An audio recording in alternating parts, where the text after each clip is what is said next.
What's going on, everybody? How's it going? How's it going? How's it going? Tuesday evening, June the 6th. What's popping? Jared Atkins, Kurt Kelly will be absent from tonight's recording. Puss has been very, very busy lately. We have had a busy month of May, so he's only able to put out 2 episodes, but we're going to do a solo shot tonight, and we're going to do it mobile.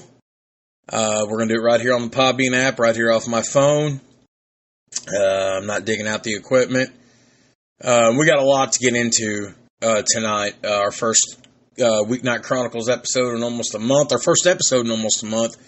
And there's a lot of shit breaking, and we're going to start with, in my opinion, the biggest sports story of the day, the Saudi blood money.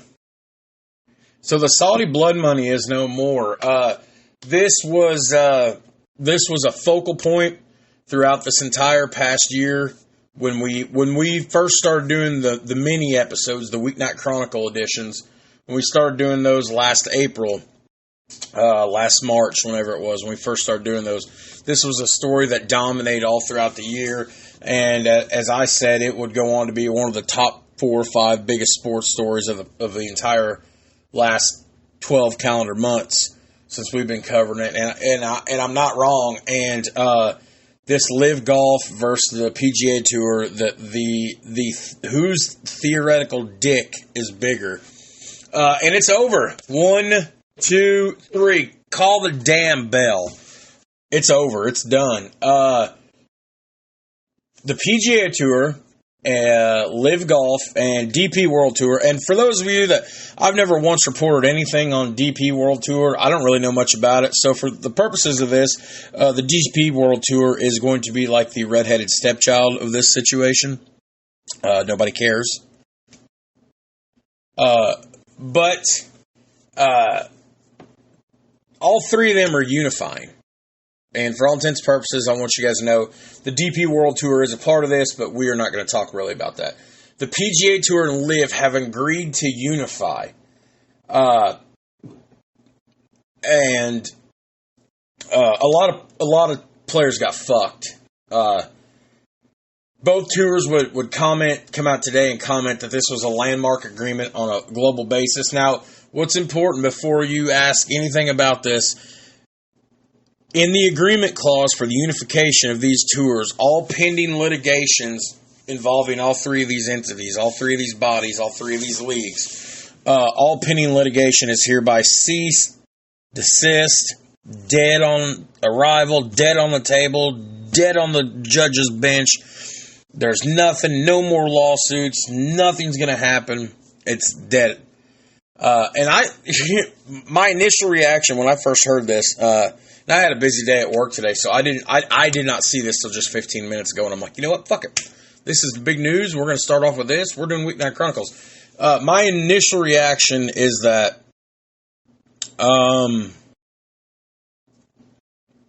maybe Live Golf, that Saudi blood money, was having trouble getting some sponsorship deals. They needed the networking and the partnership and the connections that the PGA Tour has. Okay, the PGA Tour, what's been their biggest bitch this whole time? They can't compete with the Saudi Arabia Public Investment Fund. Okay, the money. PGA Tour can't compete with Saudi money. Saudi can't get anywhere without the PGA Tour's connections and their sponsorships. So a merger made sense. Now today, Commissioner Jay Monahan said, quote, "There's been a lot of tension in our sport over the last couple of years. What we're talking about today is coming together to unify the game of golf under one umbrella. We recognize that together we can have a far greater impact on this game than we can working apart. The game of golf is going to be better for what we've done here today." Okay, now of course, professional players made no bones about this. They let it all hang out, taken to social media, some remaining anonymous, sending comments to the Associated Press. There was agents who represented high-paid players from both tours, saying he was unaware of the merger. Certain players would take to social media saying it's nice to read about this shit on social media with the rest of the world. Phil Mickelson, of course, we know he's a huge live golf guy. Phil said, "Awesome day today," with several happy face emojis. Now, basically what this comes down to is the parties have signed an agreement that combines the PIF, which is the Public Investment Fund, or AKA the Saudi blood money. It signed an agreement basically saying that the Saudi blood money's golf-related commercial business and rights will combine with the commercial business rights of the PGA Tour and the DP World Tour into a new collective-owned for-profit entity to ensure that all stakeholders, quote, benefit from a model that delivers maximum excitement and competition among the game's best players. And as I said, because of this now, all pending litigation between both parties is null and void. It's dead. It's done. And this has been such a phenomenal story. A lot of people are all for the Saudi blood money, all for the Live Golf Tour, because it's shaking a stick at the old guard. It's shaking a stick at the old boys network that is the PGA Tour. Then on the flip side, there's a lot of players and a lot of fans that are like, fuck these motherfuckers. And it's been, some racist undertones, and it's been some, they're just throwing away money, just stealing these players away. And, the Saudi Investment Public Fund, these people had, I've seen all sorts of comments across social media in the last year and a half. These guys helped fund the terrorists that did not, I've seen all sorts of asinine shit like you wouldn't believe. Personally, I enjoyed this Live Golf thing because I enjoyed them shaking the tree of, how would I call this? I enjoyed them shaking the tree of the status quo and the way the PGA Tour had a monotony on professional golf. Competition creates, competition breeds cash. At the end result, I don't know. I'm trying to find a way to work a wrestling reference into this, but forget about it. Now, what's going to happen here is that all three of these tours, including the Redheaded Stepchild DP World Tour, they will work cooperatively in good faith to establish a process for players who desire to reapply for membership with the PGA Tour. This all goes into effect following the completion of this 2023 season. So, now, a memo went out today to the PGA Tour players. ESPN got a copy of it, where Jay Monahan wrote that in addition to making financial investment the new entity, the Public Investment Fund will become the premier corporate sponsor of the PGA Tour and the DP World Tour as well. So, I was flipping through some of the comments on social media before I hit recorder, and some people was like, so basically, the Saudi blood money doesn't go away. It's now backing the PGA Tour. The same thing that many people were outcrying about the PGA Tour about, because they're dealing with this blood money over here, fueling everything. Now the blood money is going to be the main sponsor behind it. So, and everybody's had comments about it. Jack Nicklaus said today, quote, "The last 3 years have been difficult for the game and the players. I agree that this is good for the game of golf. I also agree with the commissioner's comments about continuing the tradition of the tour." Now, this isn't over as far as the season. Live Golf still has prior commitments with other people who have, bought into this thing. So Live Golf will continue its 2023 schedule, and it will finish out its schedule. I never did look earlier in the year to see when their last, event was, but they will continue until the completion of their 2023 season. Monahan again would say that the PGA Tour would evaluate how best to integrate team golf into the professional game. Like I said, it is a huge story. It's the biggest story in sports today. It's been one of the biggest stories in sports in the last year and a half. So many people involved with the PGA and professional golf, just in general, have taken to social media. I would highly suggest you get in your Google machine if you want to know more information. It is, I am fucking mind blowing. I thought this was going to be a pissing contest that drug through years and years of litigation. So one PGA Tour who made a comment to the Associated Press today, asking under the condition of anonymity, said that it's insanity. The Live Tour was dead in the water. It wasn't working. They couldn't get anywhere without our networking and everything. Now you're going to throw them a life jacket. So the moral of the story is always to be just to take the money. Wasn't that their whole bitch to begin with? So, now Greg Norman, of course, as I mentioned, he's been the face of Live Golf. He's got 2 majors. Of course, Bryson DeChambeau has been involved with that. Phil Mickelson has been involved with that. They were all involved in this federal lawsuit and the court thing, and it's just it's interesting. This is not something I saw coming. What's going to be interesting about this is I can't wait to see what happens with Dustin Johnson, who, of course, is arguably always one of the top 5, top 10 players in the world. Many people have called him the best player in the world for the last few years. Who knows?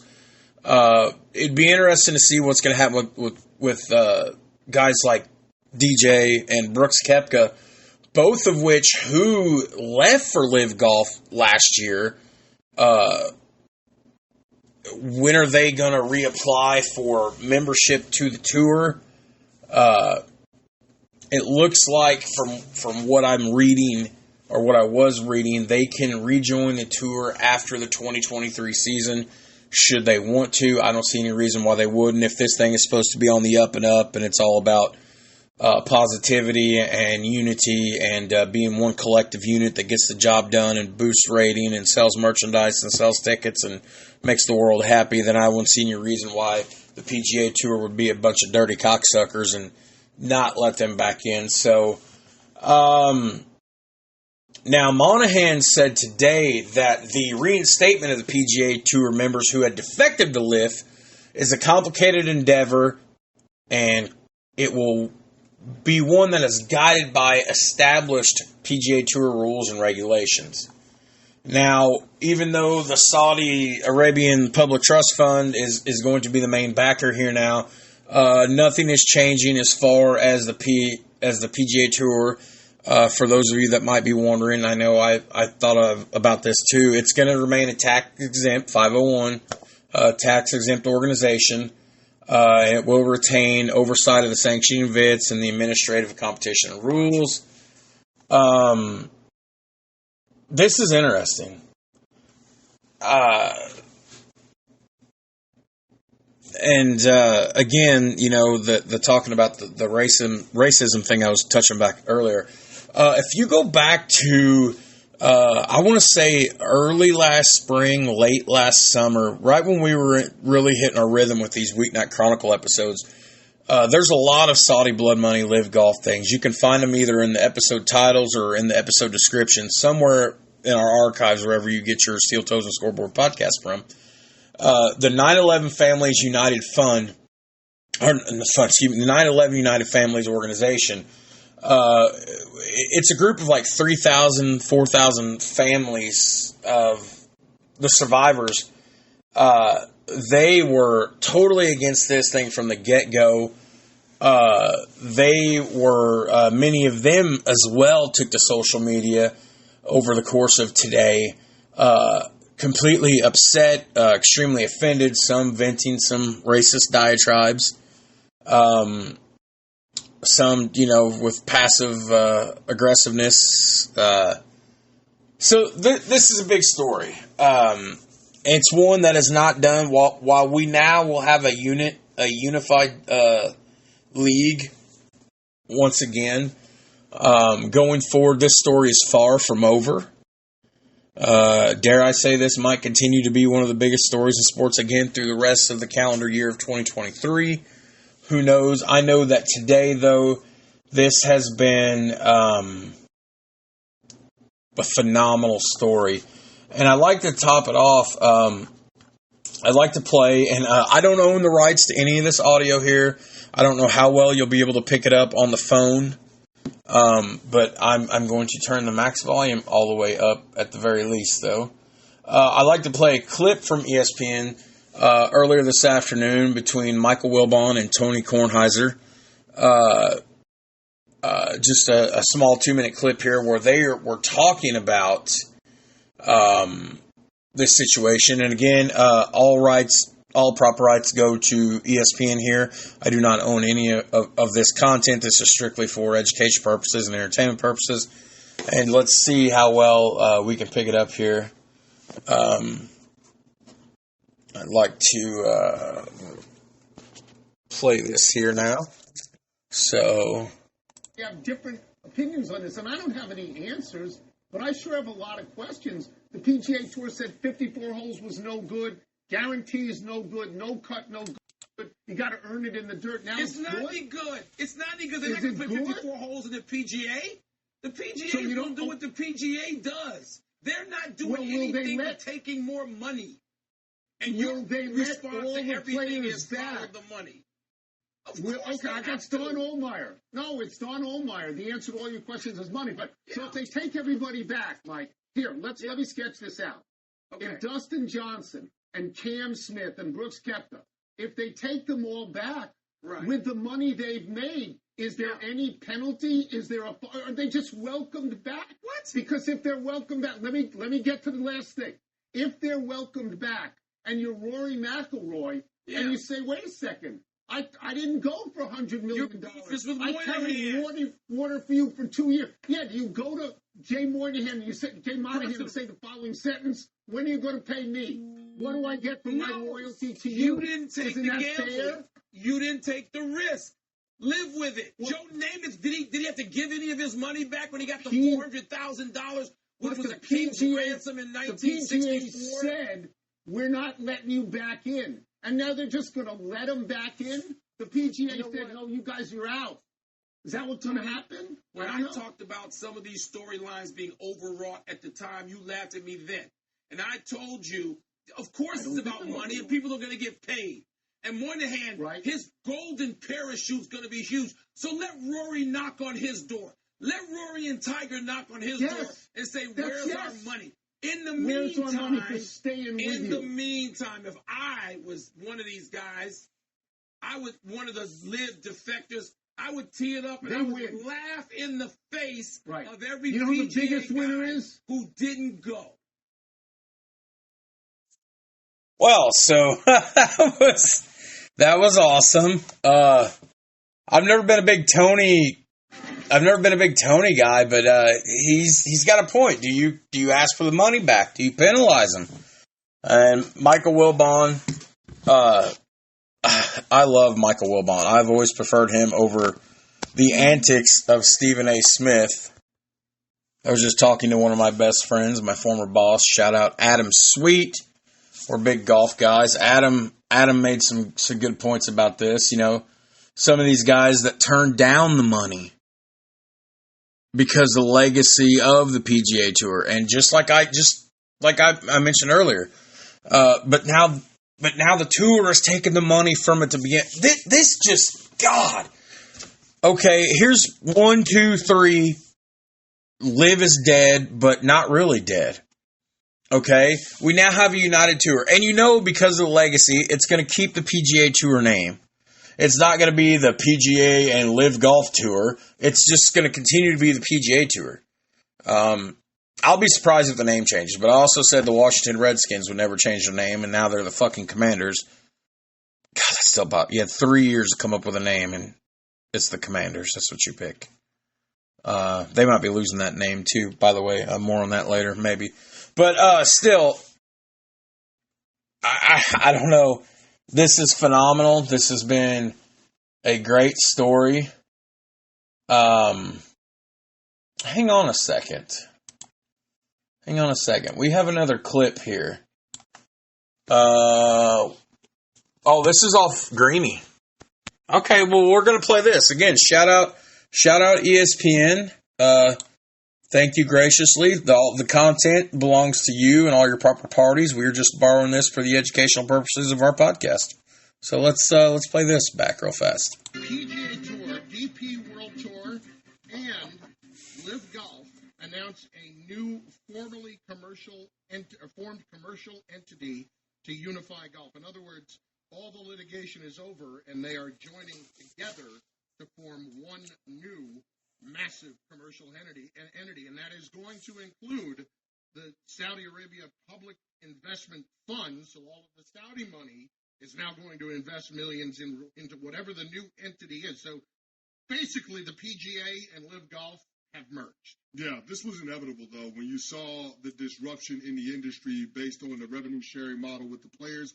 The PGA Tour was going to be forced to move closer to where the Live Golf Tour was at, especially with what Phil Mickelson got, what Dustin Johnson got, Brooks Koepka got to defect.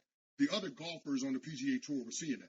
And I get that overwhelmingly the money for golfers comes from sponsors. It's all about the money, folks. Getting $75 million, $100 million. It's all about the fucking dollars. The PGA Tour had to do something. And with Brooks Koepka winning the PGA Championship at Oak Hill a few weeks ago, that only did more to legitimize the Live Golf Tour. And the PGA Tour had to do something. So this is a massive move.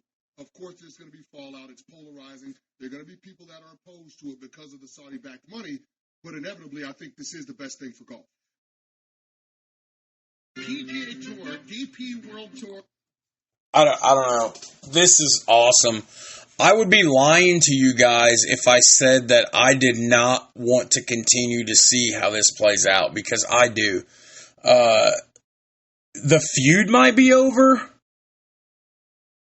The war might be over, but man, you're going to see battle scars. You're going to see remnants of these battles for a while, because you're going to have some egos from some guys that stayed on tour and didn't defect that are going to be super fucking pissed about the money.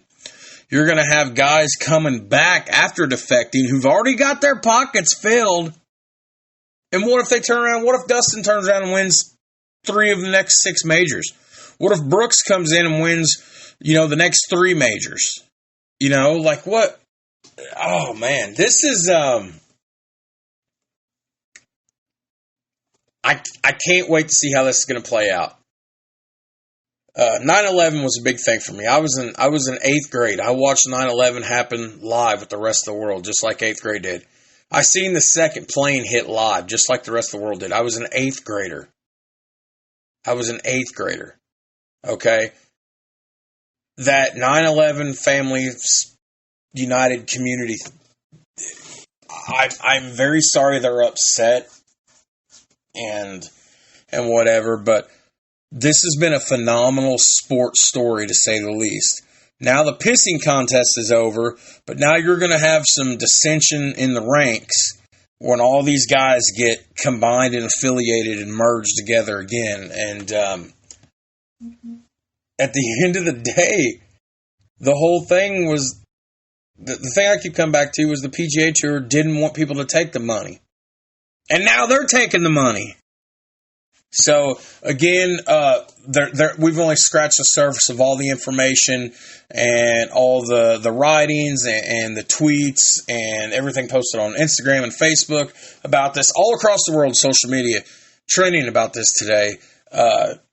Continue to get in your Google machine and look it up. I've only scratched the surface, but I can only record an 1.5-hour episode on the mobile app when I don't have the equipment set up. So, and we're already almost 30 minutes into this. And we have to move forward. But I promise you, this will not be the last time we talk about this story. One thing we did a lot of last year, Kurt and I did together, but I did a lot on my own, was talk about boxing. I broke down, last year we had the 5 biggest fights of the year, which every year I'm going to try to point out the 5 biggest fights. I have failed. We're 6 months in the year and I have failed to talk about very much boxing this year. The Big Five, it got extended to a Big Nine as we ended up having 9 big fights. But one thing we've included, and in our first year in 2021, we did the What If special, Tyson vs. Ali, and that was one of our most well-received episodes of all time. Still one of our top 10 most downloaded episodes of all time. Just breaking outside the top 5. But one thing I want to talk about is boxing, because boxing might be no longer an Olympic sport, which baffles me.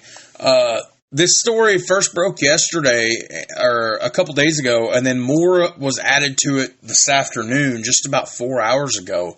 And it's coming out of Switzerland. I got a short little article I'm going to read here, and we'll talk about it a little bit.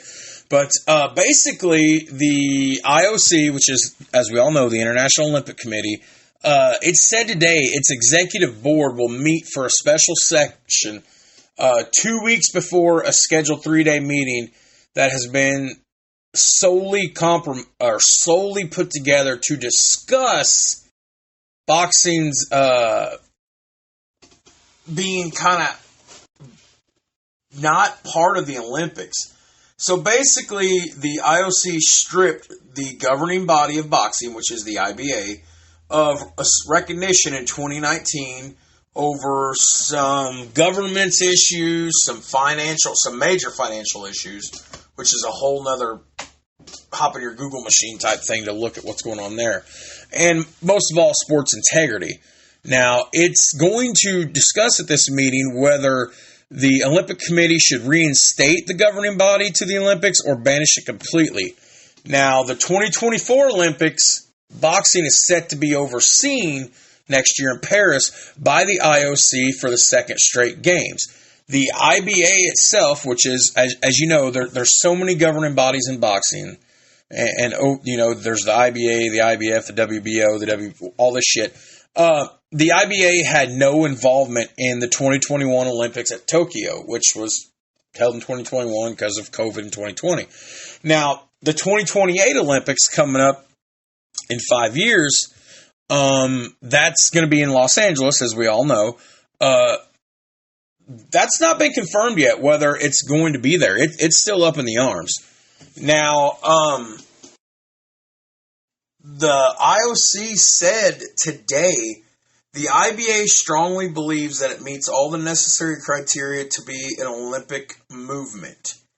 And to back this up, they put out a 400-page document. They produced it detailing why boxing should be in the Olympics and why the governing body should be able to oversee this and stress this. Now, the IOC's come out and said that it has no problem with boxing and boxers, just with the IBA, which is now led by, the Russian press. So it's, here we go, more of this Russian-Ukraine stuff that's been going on. Anyways, let me see what else we got here. The IBA has let boxers from Russia and Belarus, what the fuck is Belarus compete with their own flag and anthem, contrary to the IOC guidelines that athletes should compete only as neutrals under certain conditions. Basically what this means is right now, the International Boxing Association's future in the Olympics is not looking very good, which means there's room for some of the other governing bodies. And for those of you that might be scratching your head, you're like, hey, fat man, I've heard you talk a lot about boxing before, but you talk about this governing body and this which is it? There's multiple governing bodies in boxing. There's the IBA, there's the WBO, the WBC, all this shit. So with the IBA's future looking shaky, a rival governing body, the WBO, World Boxing Organization, is getting support from the United States, Switzerland, and Britain. For those of you that's asking though about like, well, which governing body is which? we did some discussion about that somewhere in our archives. Again, wherever you get your Steel Toes and Scoreboards podcast from, there's a good 80 something episodes wherever you pull us from. Just check our archives. We've talked a lot of boxing. I think I've explained breaking down the governing bodies for those that don't understand it. I just wanted to put this in here because I love boxing. We need to talk more boxing, and there's a chance that there is a chance that the IBA will not be part of the. I don't. It's just crazy to think about. I'll keep you updated on that. Obviously, my head is just still wrapped around this live golf thing. Like, I can't stop thinking about this. I really can't. Oh, man. Now, I want to transition a minute to something that I have not gave a lot of love to this year. Tyson Cravener. I want you to listen. And that would be the Connor Bedard sweepstakes, which is no longer a sweepstakes. We pretty much know where he's going this month. He's going to go number 1 overall to the Chicago Blackhawks. Tyson, if you're listening, you were right. I was wrong. Bedard will be the number 1 overall pick.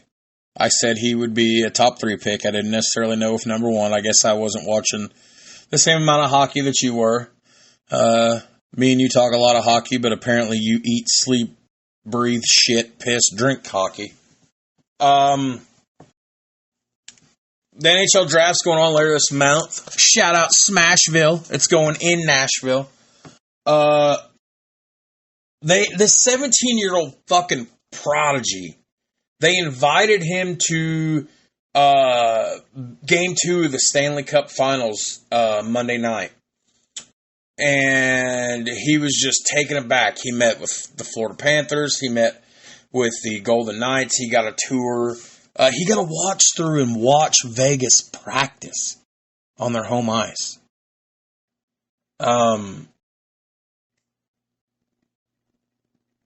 This guy is the next big thing in hockey, I guess you could call it, without a doubt. Connor McDavid came in with a lot of hype.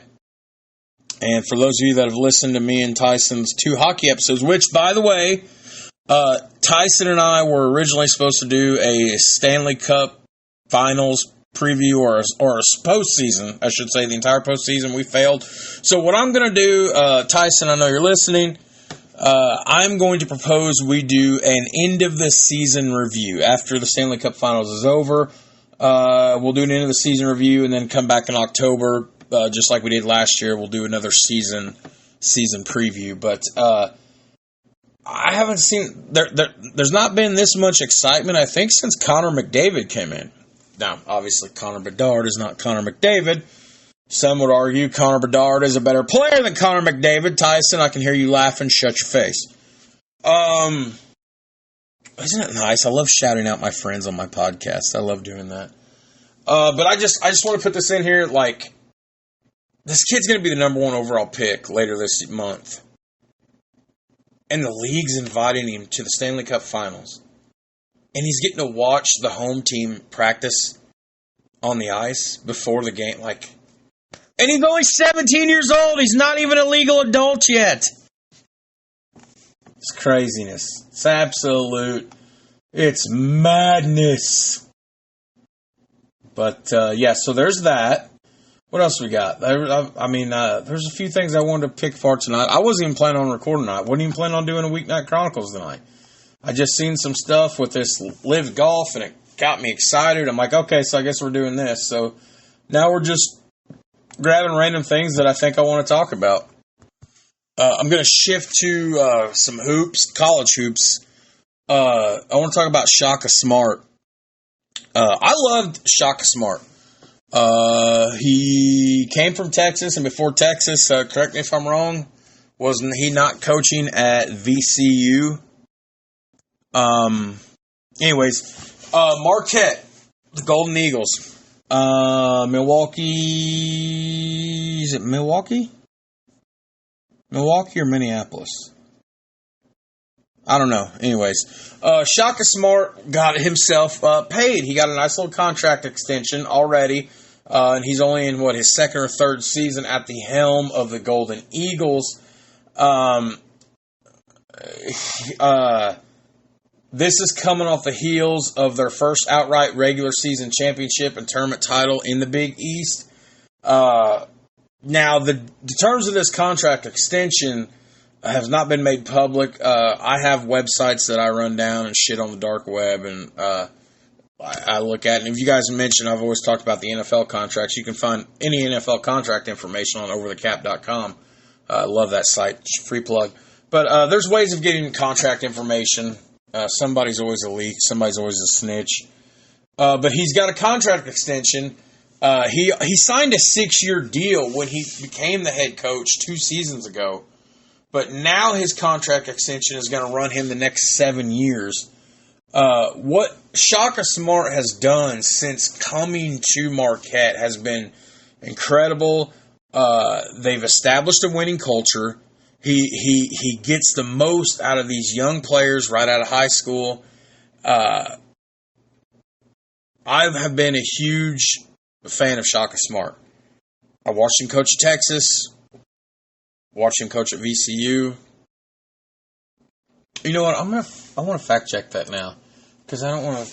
Because Shaka Smart. So we're just gonna.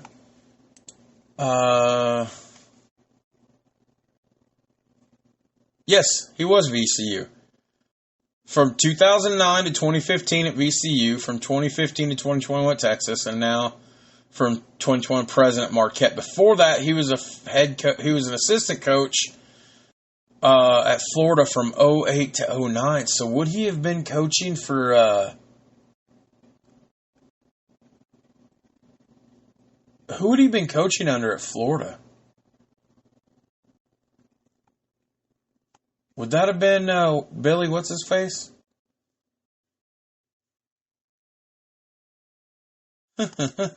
Anyways, so yes, this is and he did win the Coach of the Year award this past season, if I'm not mistaken. I wonder if I could find that anywhere. Let's see. Can I find that? I'm pretty sure he won. He did. He won the Henry Ivo Award for the best college basketball coach of the year. He won it last year. So, hell yeah. So kudos to Shaka Smart. He's got paid. They've went 48-20 in his 2 seasons as coach at the helm, which, I mean, it's, yeah. Now, they went 29-7 this year. Of course, like I mentioned, they won the Big East regular season and tournament championships. They ended up losing 69-60 at Michigan State in a tournament.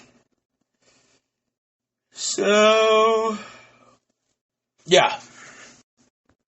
So let's shift gears here once again. Roll Tide, Roll Tide. God, I hate fucking Alabama. Let's talk about Nick Saban and Alabama, and let's talk about a little NIL, because they go hand in hand. For those of you that don't know, NIL is name, image, and likeness. This has been tied up in the news for the last 2 years now, ever since the NCAA lifted their ban on athletes being paid endorsers 2 years ago. Hop in your Google machine, just Google NCAA, NIL, you know, there's news everywhere about it.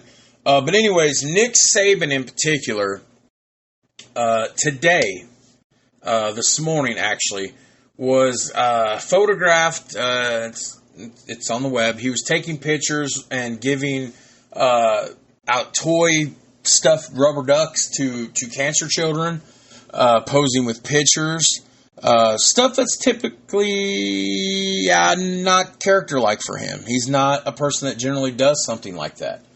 The reason for this being, now Saban is heading to Washington later this week to make a pitch to,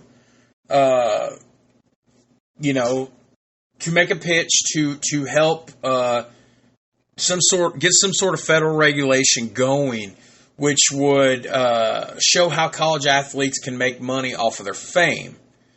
Of course, the SEC is hosting a reception for lawmakers and congressional staffers tomorrow evening, before meeting with individual representatives and senators from all 11 states in the Southeast Conference region. Now, what these coaches and these sports leaders are doing is trying to get help from Congress and managing the NIL. And I think this has been a topic that Kurt and I have wanted to talk about at length ever since when April of 2021, March of 2021, when I first started talking about doing a podcast, March of 2021. Because the year before, March 2020, during lockdown, I listened to like 40 podcasts over the 2.5 week lockdown period I was part of. And I wanted a podcast. So in March 2021, when Kurt and I started talking about this, what we were going to do, we started making a list. Of course, we launched in May 2 years ago. But we kept talking about episodes we want to do, and we kept circling back. And Kurt actually had a lot of opinion on this, believe it or not. Puss has got some opinion on this. We talked about, should college athletes be paid? This is a topic that every sports podcast has covered in length at least once on their show. Should college athletes be paid? Sometimes I believe yes, sometimes I believe no, but that's not what this is about.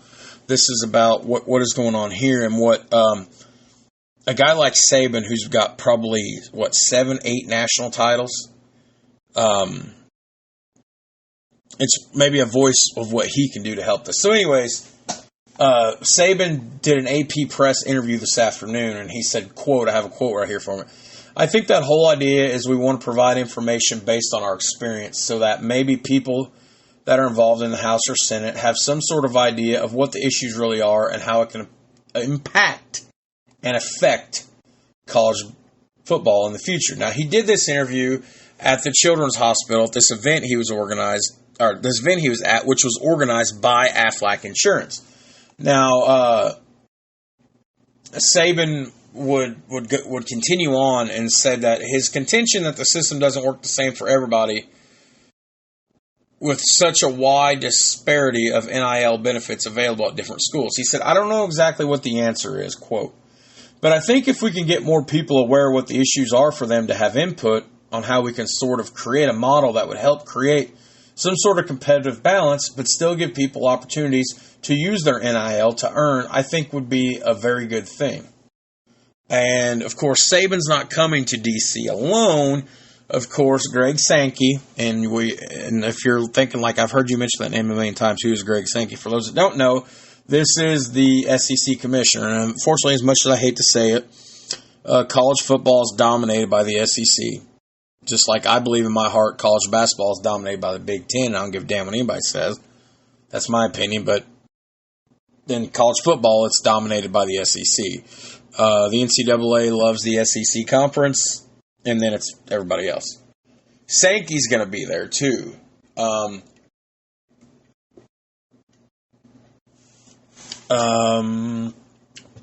So, Saban's flying out to Washington tomorrow morning. He's going to meet, and of course, this Aflac thing was there, and it was feel good, and they were donating to kids. It's showing it's all about the kids and everything, and it's all, So, I'm actually, I saw the picture of it today. It's weird to see Saban happy and not being such a stoic looking asshole. But Saban's got a point. It's for a good cause. college athletes have been taken advantage of by the NCAA for a long time financially. We haven't seen any NCAA football or basketball games in forever. There was a big blow up about that years ago. Hop in your Google machine. You'll remember what I'm talking about. There was a huge blow up about that. They're fucking using our name and making money off us, and I can't even afford my tuition and this and this. Hey, man. To each their own. I hope that these guys get taken care of, but I'm not going to hold my breath. And the fact that somebody like Saban does it, who in the college football world, to some of these motherfuckers, is the be-all, end-all. He's the second coming of Jesus. Roll Tide, roll Tide, roll Tide, by God, I told you, roll Tide. No. How about War Damn Eagle? Hashtag WDE, War Damn Eagle. Go Auburn. Or Auburn. Yeah, go Auburn. I guess that's really all I got. I just want to put it out there that Saban did a little, press junket thing, and it was in the feel goods, and it's great. Anything with children, sick children, is fantastic. I actually thoroughly enjoyed that. Now let's just get these kids paid, because in all honesty, some of these kids deserve to be paid. Some of these kids are seriously taken advantage of. And yeah. Over the years, we've shown a little love to tennis. And I wanted to bring a little piece of men's tennis news here because of we could be looking at a last ride. We've talked some tennis on here, and I mentioned some of the GOATs. Federer, Novak Djokovic, McEnroe, Rod Laver, Bjorn Borg, Andre Agassi, Andy Murray. Some of the GOATs, and of course, one of the biggest GOATs. That one's hard to pick a GOAT for me because a lot of those guys can get inserted into the GOAT conversation. But for me, one of the GOATs is Rafael Nadal, and he's looking at probably gonna miss the next 5 or 6 months, which pretty much means that his season is pretty much over because he underwent surgery this past weekend on a hip that's been bothering him, and it's going to keep him out 5 or 6 months. Now, he's not competed since January after injuring his hip at the Australian Open. Why am I telling? Okay, so why are you telling me this, Jared? Because we don't ever cover a whole lot of injuries. This person's been out. That's just not one thing we do. I don't know why we don't do it. It's just one thing we don't do. We don't talk about this person's out for this person's injured. We don't do a whole lot of that. The reason I'm telling you this is because Roger Federer, or Rafael Nadal, is 36, 37 years old. Okay? I'll be 36 this summer. So he's right there with me. But he has said that he's thinking he's going to hang it up next year. He's not where he wants to be mentally. Physically, it's starting to catch up to him. And any one of you out there that was a high school athlete that listens to our show, any one of you out there that's been a college athlete, believe it or not, Kurt and I have had some listeners who said they played college sports. Obviously, I don't think there are any professionals. Could be wrong, but you guys know what I'm talking about. I'm sitting here last night, sidebar, and I promise it'll circle back around. Last night, I popped in the Undertaker Last Ride DVD. Of course, I could have just got on my Peacock and watched it, but I bought the DVD. I don't have internet here at my new place, so I got 50 gigs a month hotspot data. I've got a little over 2 weeks left to go. And I've used about 30 gigs so far, so I limit what nights I, hotspot. But I wanted to watch this, and I didn't feel like holding my phone, so I popped in the DVD. The whole point of this is that Taker's been saying on this DVD, which was recorded between 2017 and 2020, that it's just his body is not where it needs to be. And as an athlete, you don't want to become a parody of yourself. Now, what this means is, from what I've been reading over the last few months, is that Nadal's kind of wondering if it ain't time to, the old Father Time right there, just tapping on his shoulder, like, he don't want to become a parody of himself, which he's already goated. He's won 14 fucking French Opens. He's goated. He's gonna go down as one of the greatest of all time.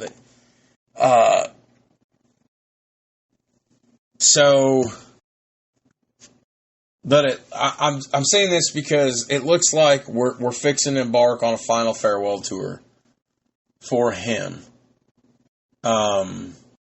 Now, with him not playing since January,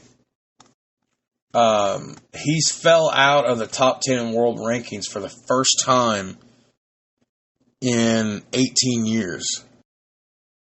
First time since 2005. He's now 15th in the world.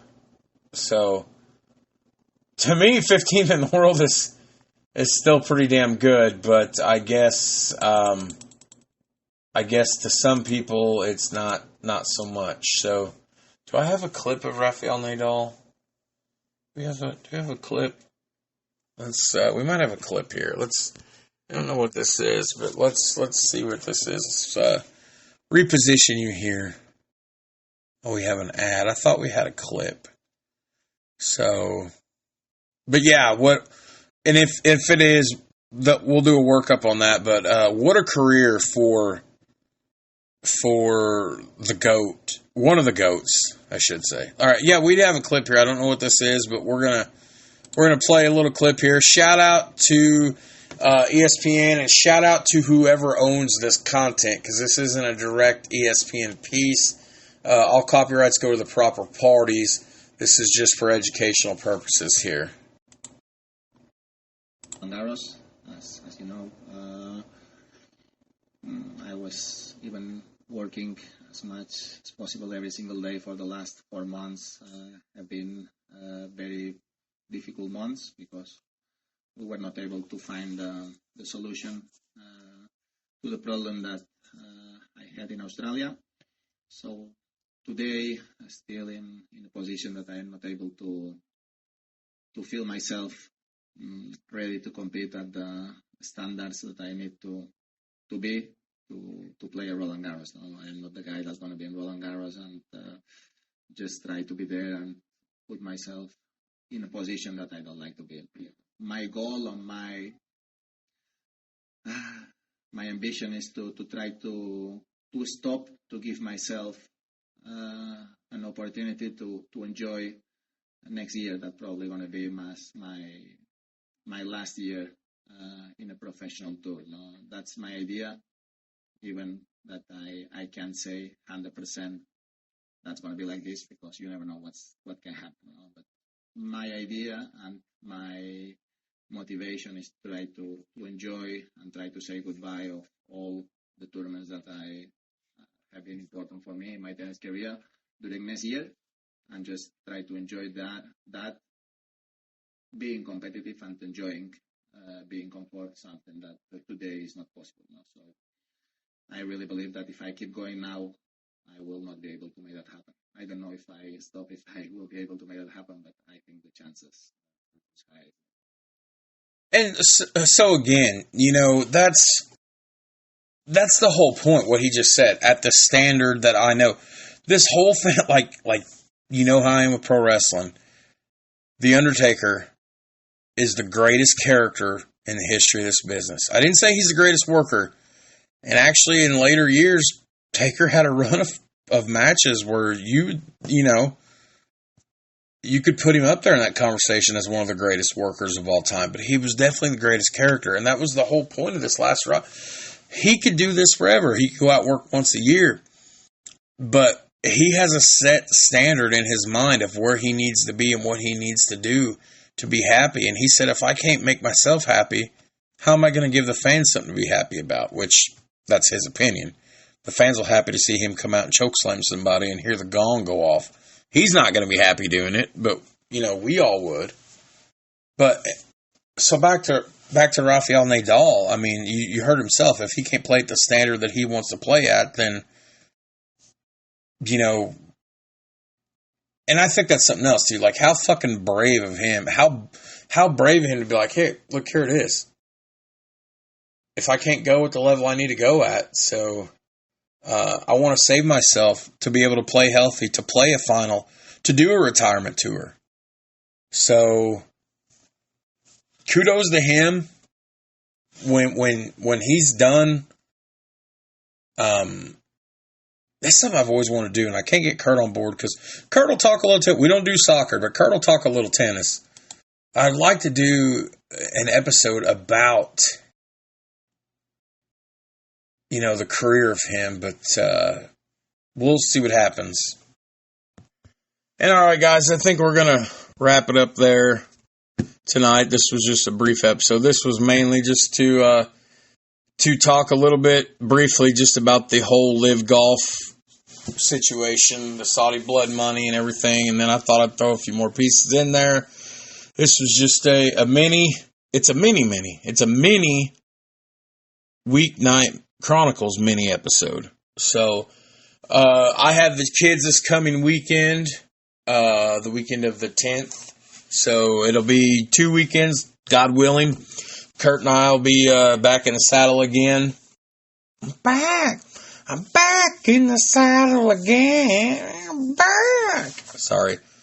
We will hopefully get together. I'm in the mood to cover some baseball. It's June.